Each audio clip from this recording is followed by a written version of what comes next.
भाइयों बहनों,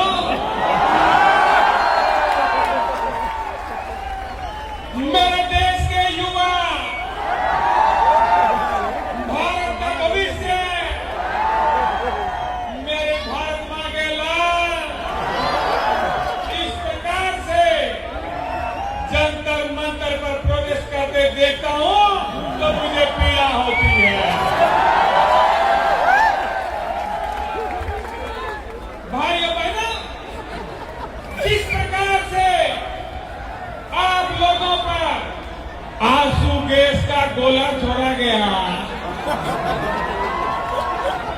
मुझे पूरा भरोसा है कि आंसू आपकी आंख से ही नहीं बल्कि आपकी वीडियो देख करके पूरे हिंदुस्तान की आंखों से आ रहे थे। भाइयों बहनों, मैं अगर सत्ता में होता, मैं सत्ता में रहा हूं, मुझे पता है कैसे क्या होता है। मैं अगर सत्ता में होता तो ये युवाओं को यहां ऐसे बिखरने बगड़ने नहीं देता, ये युवाओं को रोने नहीं देता, ये बेरोजगारों को यहां पर घूमने नहीं देता। और इसलिए जब मेरी सरकार बनेगी और अब बन गई है, बनी हुई है, अब बनी हुई में मोदी जी मेरे सपने में आ जाते हैं। रात को ही मोदी जी सपने में आ गए। जहाँ खड़े थे वही हैं। मैंने पूछ लिया, मैंने कहा मोदी जी ये पेपर लीक हो रहा है, ये सब कुछ हो रहा है, ये क्या हो रहा है? जहाँ खड़े थे आपने कहा था शुरुआत में 15 लाख का, तो मोदी जी बोले भाइयों बहनों,